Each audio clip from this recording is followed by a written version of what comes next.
Guys, so today I'm going to be reading you the story of Little Ben and his first real watch.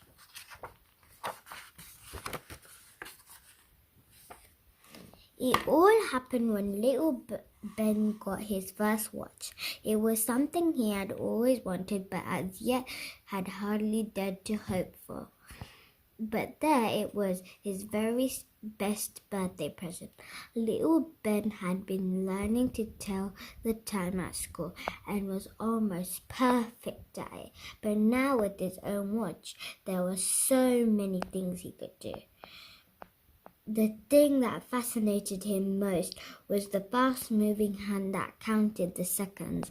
He could time things, play games, from the day on, Little Ben became the Bradshaw family's official timekeeper.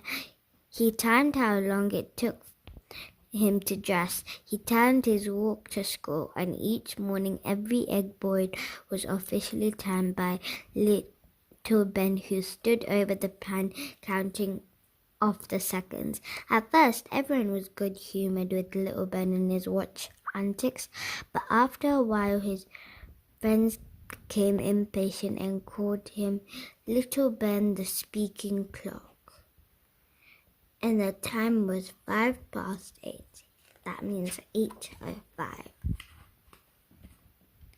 The Bradshaw family lived in a small town called Watchport. By all accounts, just another sleepy fishing village, but Little Ben and his family knew that Watchport was no ordinary place. It was, in fact, Navy's most secret nuclear submarine refueling station. Little Ben's father earned his living as a fisherman.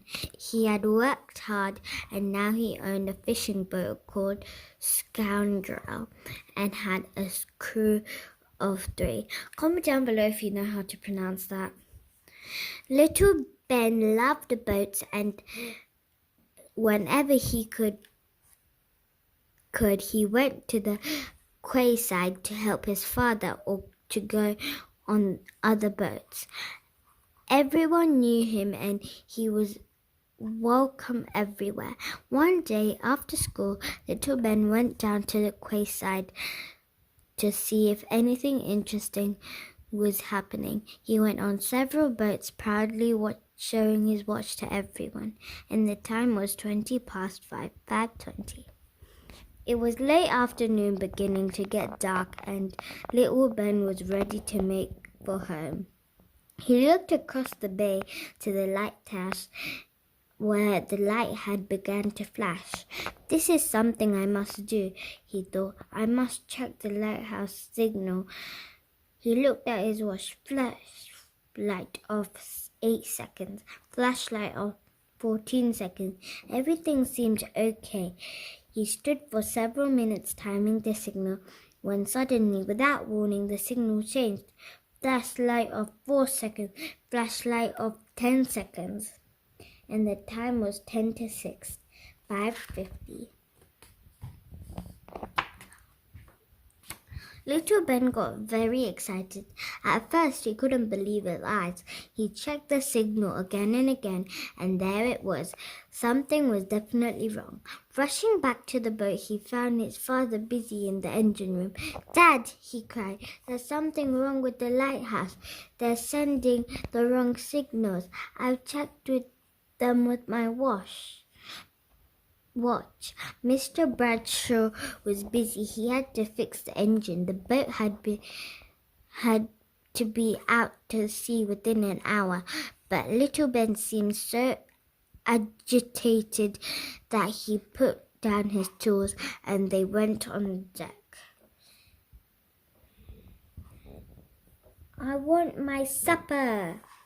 It had become darker. The flashing lighthouse signals were bright against the black sky. "Dad, time the signals with your watch." Mr. Bradshaw looked at his watch. and checked the signals. Flashlight of 8 seconds, flashlight of 14 seconds. Again and again he checked, but it was always the same. Little Ben, he said angrily, there's nothing wrong with the signals. Why don't you just go home and time your eggs? And the time was 6:15, 6:15. Little Ben knew he had seen a different signal. Something must be terribly wrong. Someone could even be in danger. But what could he do about it? Next morning at breakfast, Little Ben told his sister Melanie about the lighthouse signals. Melanie was not really interested. I'm going to be late for school, she said. Why don't you just keep on timing the eggs? Little Ben almost burst into tears. You don't believe me. You think I'm stupid. Melanie, seeing how unhappy her brother was, said, Sorry, I made fun of you. I tell you what, after school we'll go and check harbor and check the signals together. And the time was 20 to 9, 8:35. That evening, Little Ben and Melanie stood on the quayside. They had been there for some time, and now Melania was growing impatient. Little Ben, she said as gently as possible, you must have made a mistake. Don't be upset. Everyone makes mistakes sometimes. Please, just another few minutes, pleaded Little Ben. Suddenly there was a flashlight off for 4 seconds, flashlight off for 10 seconds. Look, cried Little Ben, there it is. Melanie could not believe her eyes. Come on, let's tell Dad. That's no use, replied Little Ben. The signal only goes for about a minute. By the time we get to him, the signal will be back to normal and he won't believe us. There, I was right. Melanie thought hard. I'll tell you what, she said. Let's take this small boat and row out to the lighthouse and see what's going on. Smashing, said Little Ben. Let's go. They reached the lighthouse and tied the boat to an iron post jutting out to the rock. Let's go and see what's happening, said Melanie. They walked up to the stony steps towards the lighthouse door. Look, exclaimed Ben.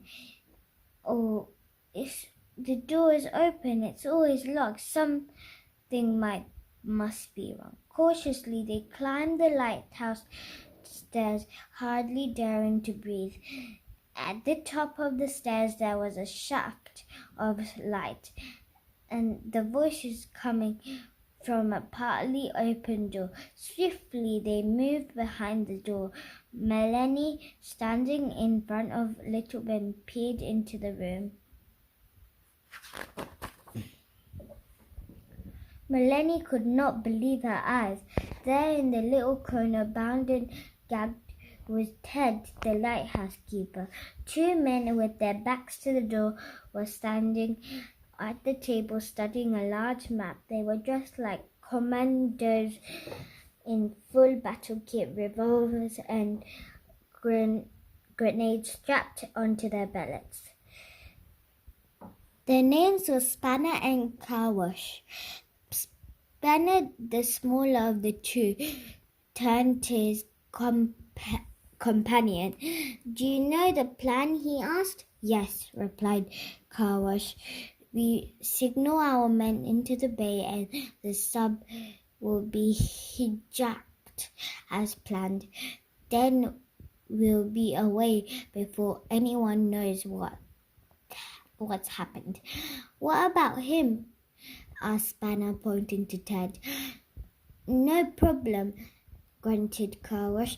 This grenade should do the job. In her excitement, Melanie moved forward a little from behind the door. Suddenly, Spanner turned his head and saw Melanie. He lunged forward, grabbed her, and dragged her into the room. Little Ben crouched behind the door unseen. The door slammed shut. It was the time was 7 o'clock. Little Ben's first thought was to get help. He crept down the stairs, hardly daring to breathe. When he was out of the lighthouse, he paused and wondered what he should do next. If he took the boat back, they would make them believe that Melanie had come by herself. There was only one thing to do, swim for it. Without hesitation, Little Ben took off his shirt, shoes, and watch, put them in the boat, and slid quietly into the icy sea. He reached the shore breathless and cold after the long swim. There was no time to rest. Half stumbled, reached his house. Little Ben's mother could not believe her eyes when the kitchen door burst open and Little Ben almost fell into the room, wet and exhausted. "Mom, quick, get Dad," he panted. "I was right about the lighthouse signal." In short gasps, Little Ben told his father what happened. "Melanie is being held prisoner. We must save her, Dad." Mr. Bradshaw's face became grave. "This is a job for the Navy," he said. Without another word, he picked up the phone and dialed the Navy Yard. "Put me through to Commander John White," he barked. They met the commander at the quayside. "Mr. Bradshaw," he said, "we have a big problem. The 2 men in the lighthouse are dangerous. They will stop at nothing. They've got guns and hand grenades. Anyone trying to get to the top of the lighthouse will be shot down. In fact, they might even use the grenades to blow up the lighthouse with everyone in it, including themselves. We must find a way to take them by surprise." Little Ben listening intensely, pulled at his father's sleeve. "Dad," he said, "I could get into the lighthouse. I'm only a little boy. They wouldn't shoot me." The commander and Mr. Bradshaw looked at Little Ben. "That's much too dangerous," said the commander. "I know, but I don't care," replied Little Ben. "I got Melanie into this mess, and it's my job to get her out." Commander White looked unhappy. "I don't like it," he said, "but it seems there is no other way." Little Ben listened to Commander, who told him what he had to do. Commander White held a small tube in his hand. "Little Ben," he said, "this tube contains a very powerful sleeping gas. You just flip it like this and top comes off. When that happens, anyone within 20 feet will be unconscious within 10 seconds. They will stay that way for about 40 minutes, and when they awake, there will be no ill effects. You won't be affected by the gas because you will take a special tablet before you go." When the commander had finished, Mr. Bradshaw said, "Isn't there some other way? This is much too dangerous. He's only a small boy." "I wish there was," replied the commander sadly. "Dad," said Little Ben, "I'm going. It was all my fault. You know I'm the only one who can save Melanie." "Now this is the plan of action," said Commander White. "One of our men will take you out to the rock near the lighthouse. Melania, oh, you will go into the lighthouse and walk up the stairs. When you are almost at the top, call out, 'Melanie, how long are you going to be?' Gotcha." As soon as they hear a small boy's voice, they will open the door, see you, and pull you inside. When you're inside the room, flip the lid off the tube. When everyone is asleep, come out of the lighthouse and send a signal." He handed Little Ben a blue signal torch. "Signal 3 flashes. Wait, then 3 flashes again. Keep doing it until we arrive, okay?" The small boat rocked as Little Ben clambered ashore at the lighthouse. Seaman Hawkins handed the big blue signaling lamp to little Ben, who placed it ready for use in the rowing boat, still tied up at a foot of the lighthouse steps. "Good luck, little Ben," said Seaman Hawkins as he rowed away, and the time was 21 minutes to 9. 8:39. Little Ben climbed the stairs. As he neared the top, his heart beat faster. "Call out for Millennia," the commander had said, but suddenly little Ben was very frightened and the words stuck in his throat. Then, without a warning, a shaft of light flooded the stairs. Kara stood in the doorway looking at little Ben. "I told you I heard voices," he snarled at Spanner, grabbing little Ben. He dragged him in. "Where did you come from?" he said to little Ben. "Please, sir, I was waiting in the boat for my sister." He looked across the room at Melanie. "What have you done to her? Why have you tied her up?" While all this was happening, little Ben, holding the small tube behind his back, flipped it up off the stopper. Scarwash was about to answer when suddenly his eyes closed and he fell to the ground. Spanner moved towards Scarwash, but his knees buckled and he sank to the floor unconscious. Little Ben looked at Melania and Ted, who, tied and gagged, were fast asleep. There was no time to waste. Little Ben flew down the stairs and raced at the foot of the steps, reached in the boat for the torch and his watch. Then, climbing onto the top of the rocks and facing the shore, he started to signal. Mr. Bradshaw, the commander, and his men came quickly. Mr. Bradshaw held little Ben tightly. "Are you okay? Is Melanie okay?" "I'm fine," replied little Ben. "Melanie, she's just asleep, Dad. Let's go upstairs." They found the commander leaning over Karwash. "We know these villains," he said. "They belong to big international gang of terrorists." "George," he said to Mr. Bradshaw, "if we are lucky, we could get the rest of the gang tonight." He turned to little Ben and said, "The hijackers are waiting offshore for the special signal to come into the bay. You know that the signal, how about sending it out to them? Then we'll catch them red-handed." It was almost midnight. The hijackers had been captured and were securely under lock and key.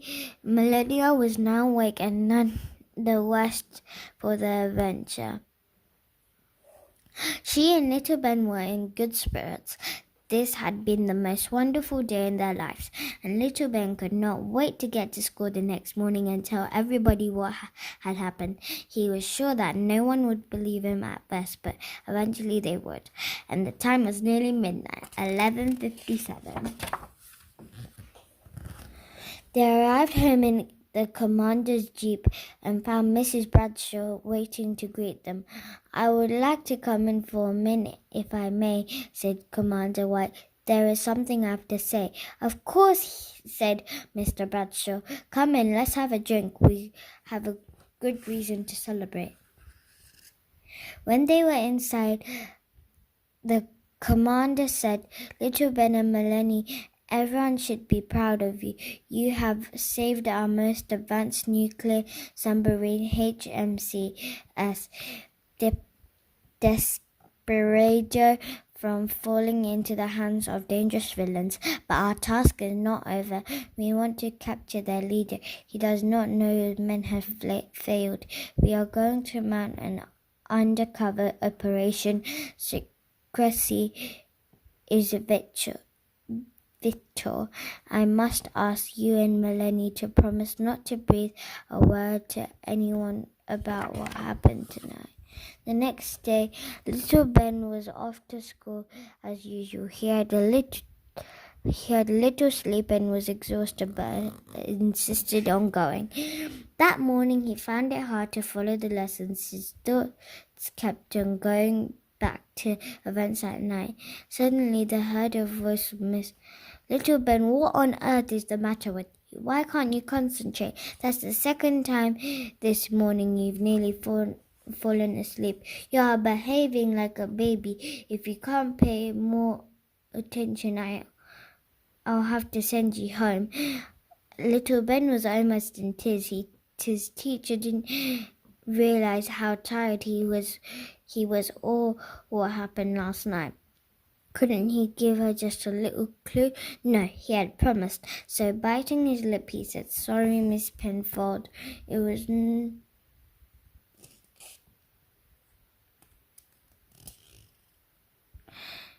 It was not long before little Ben got his reward. 3 days later, there it was on newspapers and on TV.